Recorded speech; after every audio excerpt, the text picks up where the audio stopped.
Mi nombre es Suegu Sánchez y vamos a conversar sobre la redacción de actas de conciliación. Lo primero que tenemos que hacer es recordar qué entendemos por acta. Y acta es el documento escrito que nos permite registrar un hecho, un suceso, un acuerdo, un pacto de alguna actividad realizada.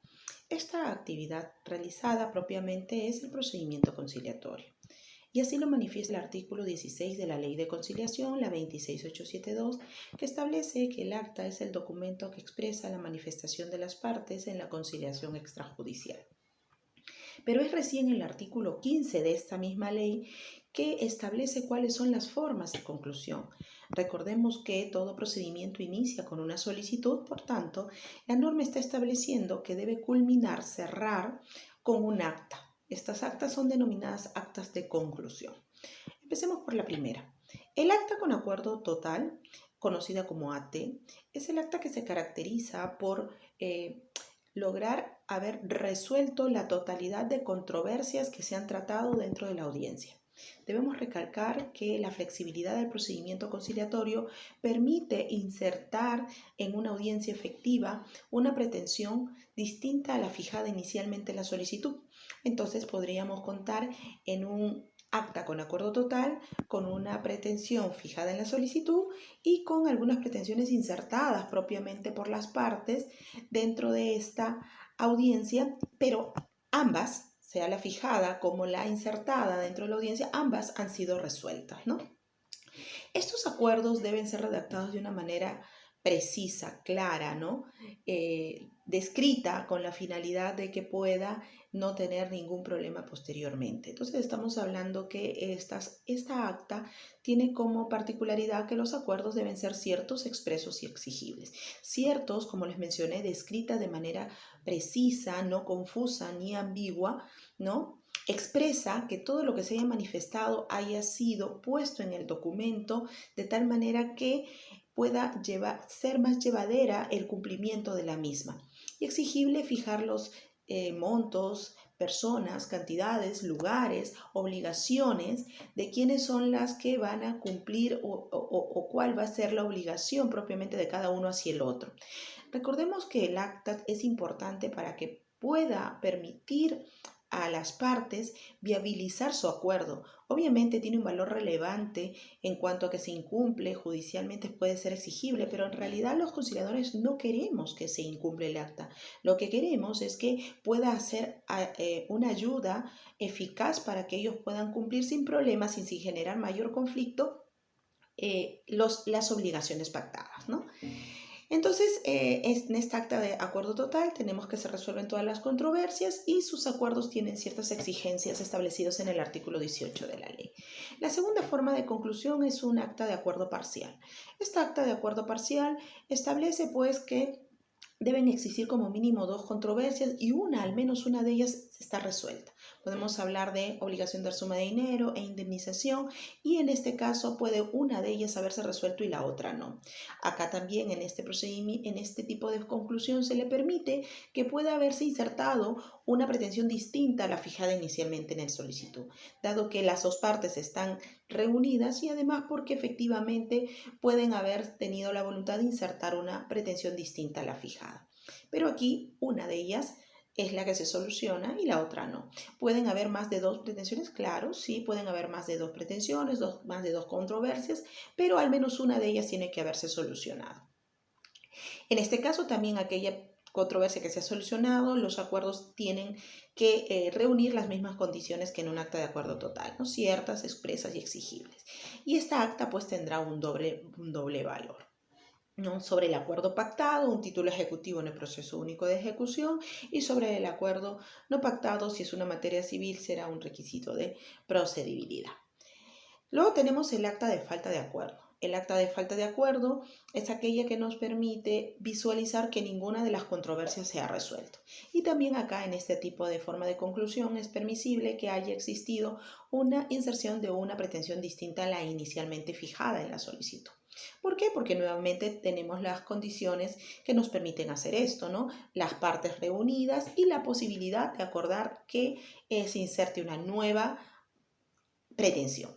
el acuerdo de insertar una nueva pretensión no está condicionada a que ésta se resuelva. Por eso podríamos levantar una falta de acuerdo cuando se ha insertado una nueva pretensión, además de la ya fijada en la solicitud. Luego tenemos el acta de inasistencia de una de las partes. Esta acta de inasistencia de una de las partes nos permite visualizar que sea el solicitante o sea el invitado, al menos en 2 oportunidades consecutivas o alternadas, no ha asistido a las sesiones convocadas. ¿Qué quiere decirnos esto? Que en una primera sesión puede haber faltado el solicitante, pero si en una segunda sesión se reitera esta situación, entonces no se procederá a más invitaciones y el conciliador levantará el acta de inasistencia de una de las partes. En el caso de que esto pueda haber ocurrido de manera alternada, pues entonces visualizaremos si es que han existido 2 inasistencias por una misma parte para poder levantar dicha acta. En este caso no se inserta ninguna controversia nueva, dado que no reúne las condiciones, no hay asistencia de ambas partes y no hay posibilidad de insertar una. Entonces solo el acta contendrá la pretensión fijada en la solicitud. En el caso de un acta de inasistencia de ambas partes, bueno, en este caso ninguna, sea solicitante y el invitado, ninguna asistió a cualquiera de las sesiones, ¿no? En una primera sesión no vino el solicitante, no vino el invitado, estamos hablando que se levanta propiamente el acta. Pero puede ser que en la primera sesión vino el solicitante y en la segunda recién no vinieron ninguno. Entonces allí, en ese momento, será el que se levante el acta de inasistencia de ambas partes, ¿correcto? Este tipo de acta también solo describe la pretensión fijada en la solicitud, mas no puede existir la inserción de una nueva controversia o pretensión, dado que no reúne las condiciones. No hay la asistencia de ambas partes y no hay la posibilidad de acordar la inserción de una nueva pretensión. Entonces, en este caso, la concurrencia de no asistencia de solicitante e invitado culmina el procedimiento conciliatorio con una IAP, que es una inasistencia de ambas partes. Y finalmente tenemos la sexta acta, que es el acta de decisión debidamente motivada. Esta acta de decisión debidamente motivada es una facultad propiamente del conciliador, que la levanta sobre 3 situaciones particulares que se pueden presentar en la audiencia de conciliación.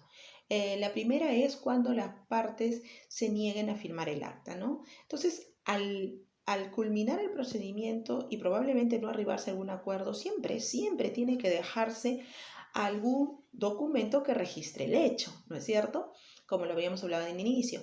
Pero en este caso la parte se niega a firmar esta acta de falta de acuerdo en razón de que, bueno, no le parece, tal vez le dijeron que no la deba firmar o que él considera que es mucho compromiso. Bueno, el conciliador no puede obligarlo y en este caso lo que hará es levantar un acta de decisión motivada para poder cerrar el procedimiento, ¿no? Señalando allí que la parte, sea solicitante o sea invitada, se negó a firmar el acta de falta de acuerdo. Esto no requiere mayor sometimiento a probanza. Es decir, si es que hay una negativa, no es que yo tengo que dejar una constancia de que se negó un testigo, no. Simplemente se levanta el acta correspondiente, en este caso la decisión motivada. La segunda circunstancia es cuando la parte se retira de la audiencia, ¿no? Señala que tiene que hacer alguna llamada, pero no retorna. Y el conciliador no ha culminado su procedimiento conciliatorio, se quedó en una fase que puede haber sido la de comunicación o negociación. Y de pronto lo que hace es que no se haya terminado la posibilidad de el objetivo de adquirir, identificar las necesidades dentro de esta audiencia. Entonces, ¿qué hace el conciliador? El conciliador cierra el procedimiento por retirarse de la audiencia antes de su culminación. Y la tercera forma es cuando el conciliador advierte alguna violación a los principios éticos. Recordemos, los principios están establecidos en el artículo 2 de la Ley de Conciliación y en este caso, este artículo 2 nos señala que todos estamos sometidos al cumplimiento de la celeridad, de la equidad, de la buena fe, de la legalidad. Entonces, si en alguno de estos el conciliador advierte que se ha violentado, se ha vulnerado estos principios, pues tiene la facultad de levantar un acta de decisión debidamente motivada. Entonces, todas las 6 formas de conclusión tienen la finalidad registrar propiamente lo que de pronto ha ocurrido al culminar este procedimiento conciliatorio. En algunos casos, el mérito, como es en las actas de acuerdo total o parcial, según el decreto legislativo 1069, se establece que tiene mérito de título ejecutivo. Pero en el caso de las que no hubo acuerdo o no asistencia, para las materias civiles podríamos hablar de requisito de procedibilidad. ¿Correcto? Sin embargo, solamente cuando esto se exige como el agotamiento del intento conciliatorio. Donde no hay obligatoriedad, no habrá esta exigencia de requisito de procedibilidad, como es el caso de familia. Las actas se requieren de ciertas condiciones o requisitos propiamente. Y esos requisitos están establecidos en el artículo 16. El artículo 16 comprende solo las actas de forma de conclusión. Solamente esos requisitos son para esas 6 formas que hemos visto, ¿no? Sin embargo, el incumplimiento de alguna de ellas podría generar un tipo de acta que no la regula el artículo 15, que son denominadas actas de rectificación. Pero en este caso, dichas formalidades son determinadas por este artículo 16. Y la rectificación del acta es una salida que tiene el conciliador o en tu caso la propia parte que puede advertir este error que nos permite pues visualizar que ha habido una omisión de algunos de los requisitos, permitiendo que se subsane para no invalidar propiamente dicho documento.